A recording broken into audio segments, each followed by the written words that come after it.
Hey everybody, this is Alzorath, and welcome to GamerFi. Today we're taking a look at Homeworld, Deserts of Kharak.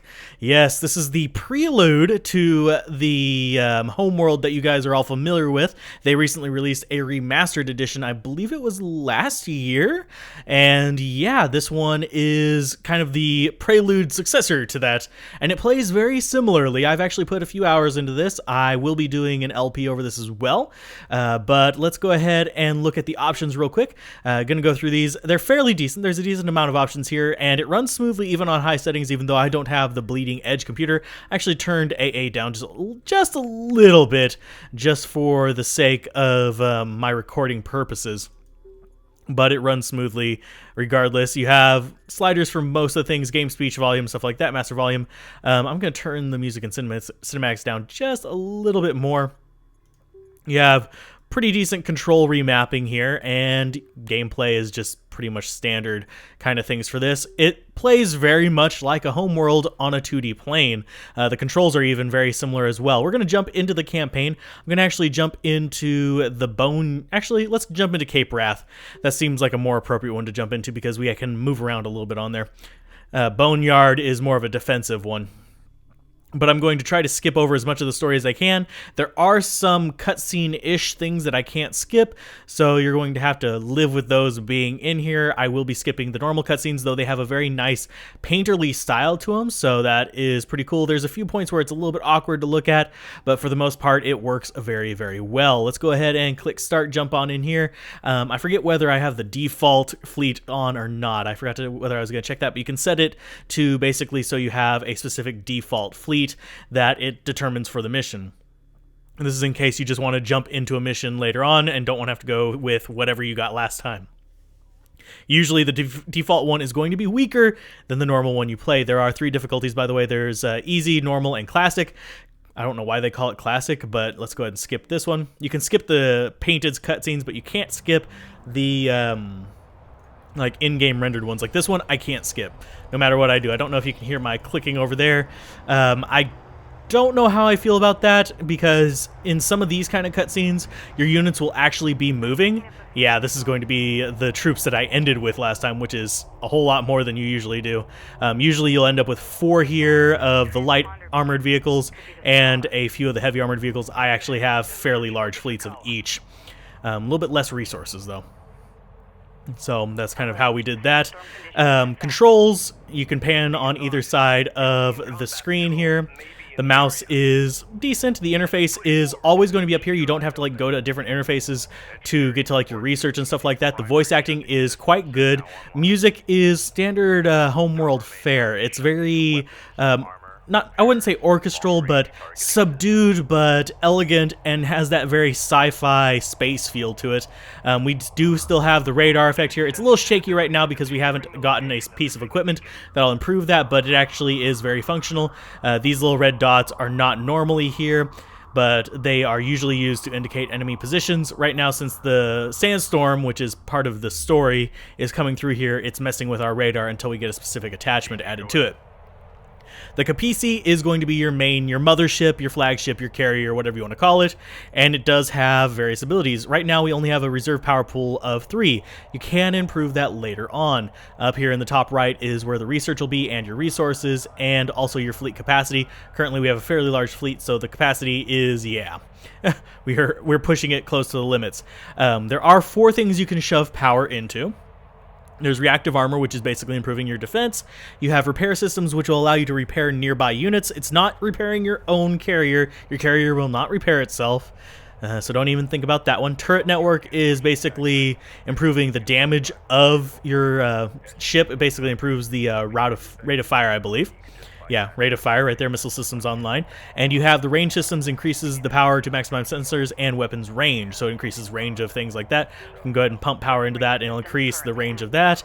And we can pump into the weapons to increase the range of that. Now the first level requires 1 energy tick. Second level requires 2, 3, 4, and 5. I believe it's 5 respectively. So you can pump a lot of energy into this to make it extremely damaging and extremely like weapon based, and your ship is mobile and is a force to deal with. It can actually bring quite a fight on its own, which I really do appreciate. It's a nice change of pace to have that be able to move and deal some damage. Up here we're going to be seeing a little bit of combat, but first things first, I'm going to press V, and you'll see that it shows a bit of terrain here and different levels. Now, height is a very important thing, because if you're higher up on like a hill or something like that, you're going to deal more damage to units lower on the hill. So you'll see down here it'll go up and it'll like change from being a little bit blue to being light blue and stuff like that, and orange, and etc, etc. Units have widely varying speeds. You'll see that if I move both of these kind of at the same time, the little LAV ones will move much faster than the big ones. There is not a formation thing that I've found yet, but there might be one just buried in the controls that hasn't been explained to me yet, because I've only gotten so far into the missions. There are things that we do need to pay attention to on the interface. If we drop into some units, you'll see that it doesn't really have anything here, but we have a temperature gauge on the actual command carrier, and I'm kind of curious what that's for. I have not ran into it, but I wager there's going to be an issue where you're going to be in the deep desert and it's going to be overheating, and you're going to have to take that into consideration here. You have resource gathering as usual, and you don't have dedicated research ships. You're just going to have those just as part of your big main vessel there. So research ships are a little bit of a waste of time. So we're going to go ahead and move up here, and we're going to get into some combat, and we do have combat abilities. Like, for example, we can drop smoke with the heavy tanks, and we can do a speed boost with the little light armored vehicles. So he's going to go ahead and drop the smoke up there, and we're going to move up top and just get into an attack move on those guys and come against the lovely railguns with our lighter vehicles that move fast and kind of evade their rail shots. So it works out pretty good, and you might have heard him say in the background right there, getting the high ground, getting the dunes and cover. This game actually favors a lot of micro, so right now you'll notice that I'm going to be losing some units because I'm not microing them. I'm not actually controlling who's moving forward and moving back, who's getting aggressive and who's not. I think I actually lost, I lost one of my tanks there because I wasn't controlling them very precisely. So this game does favor a good deal of micro management in how much it will benefit you in the long run. It just revealed some resources. The Capisi is really, really slow. So if we go ahead and click it to move up here, you're going to notice that it's going to lag behind everything. But it's not so painfully slow that it's going to take an hour and a half to get across the map. You're repositioning your base. See, it's only moving, well, actually it's moving faster than those guys. That's kind of funny. It moves slower than most of your vehicles, though, so that's a important aspect to remember. So we're going to go ahead and run up here. And you'll see that it works out pretty good. The sandstorm does get a little distracting at times, but you can usually just see through it, and you have your units clearly marked, both on the map and on here. And if we zoom in, you can actually see the detail of the units. They're a little less detailed than in Homeworld Remastered, but as you can see, it's still a decent level of detail.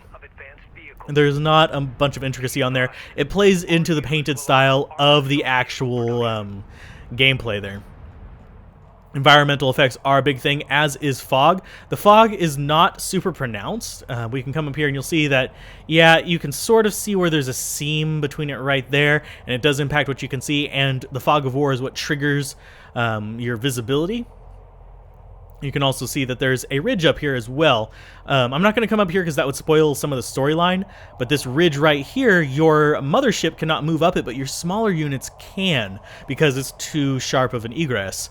So you're going to have to find an alternate route for your mothership unless you just want to have your lighter ships moving around in that kind of area by themselves without its support, which is actually part of what you have to do on this mission, because you have to protect this area past it.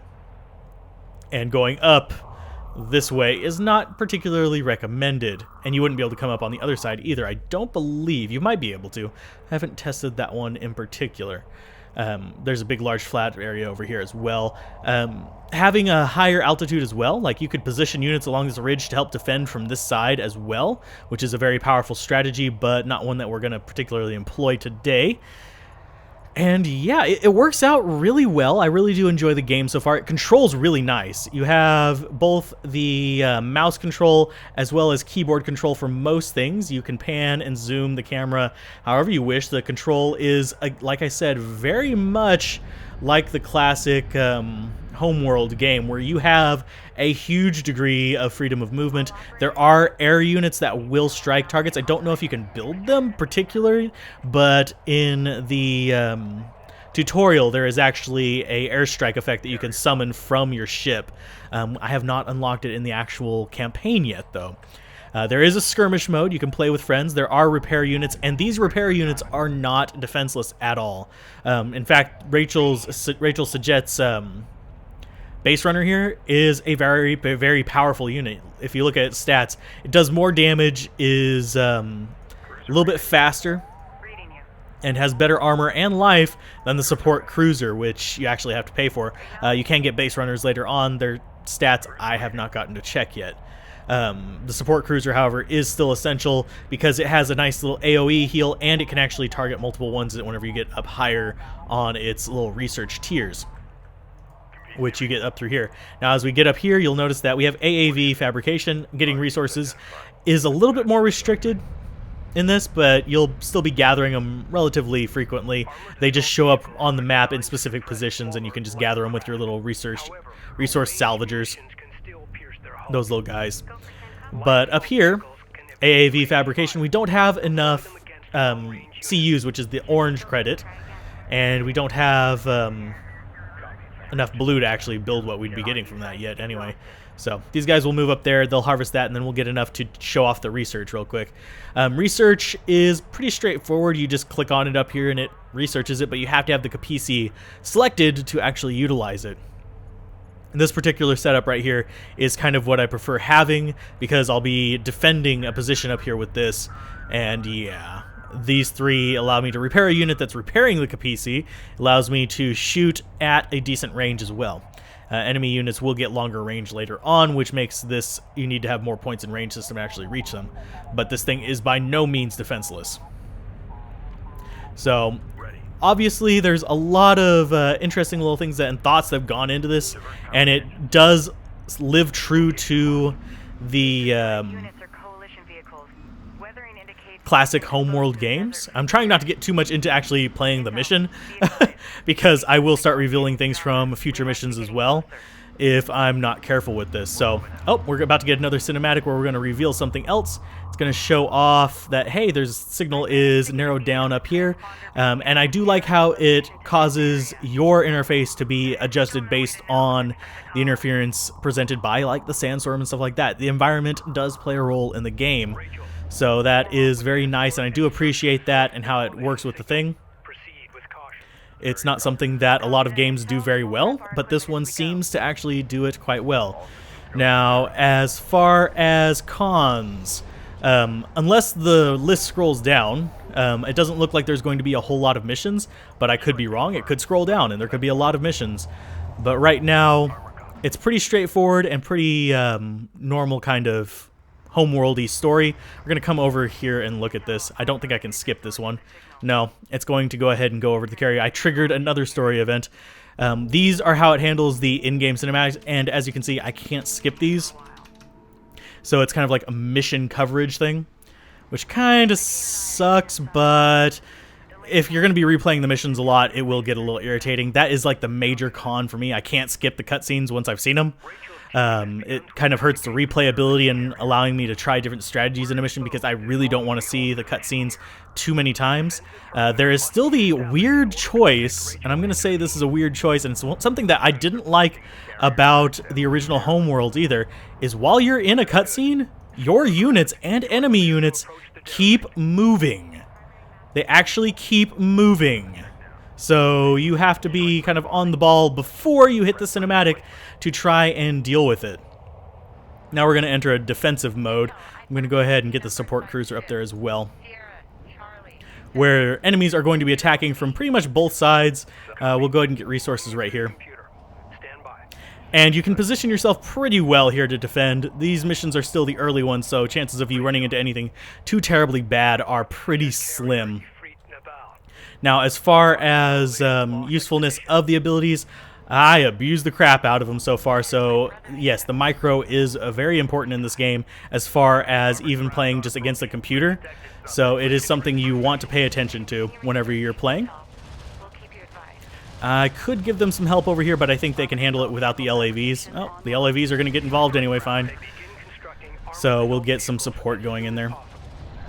The enemy AI actually reacts differently based on their current strategy mode. For example, right now they're in hit and run mode, where they're going to be coming in, and as soon as they lose a certain number of units, they're going to run away. So we need to be aware of that and just get away and deal with chasing them off as much as possible. And right there you'll see that I didn't get smoke screen out soon enough, so they're going to be dropping a lot of dangerous things on me. There we go. And that is pretty much the end of them right there. There we go. We have to get them under control to actually get this one to end. So they'll die. And my units will probably die because I'm slightly distracted. But overall, I think the game so far is quite fun. I'm only a few hours in, like I said. I can see myself doing the full campaign over a couple of days, in fact, and not even having a problem with it. So it's really enjoyable. And I would highly recommend checking out if you're really interested in the Homeworld series. It really does bring up a lot of interesting things about the prelude to the original Homeworld series, where you're trying to figure out how they got off the planet and why they did all these things. I'm not going to spoil too much of the Homeworld series. I don't know how far into the story it goes, how close to the launch, or if it even goes into the launch, but it is really, really cool, and I am enjoying it so far. And this has been my first impressions of Homeworld Deserts of Kharak. And yeah, if you guys enjoyed this, be sure to like, comment, and subscribe, and I will see you guys next time whenever I actually start the series, probably tomorrow if I get all my ducks in a row. Keep gaming, have fun, peace out. This has been Alzorath. Bye. Rachel, more Galcian reinforcements are inbound. Return to the Capisi immediately.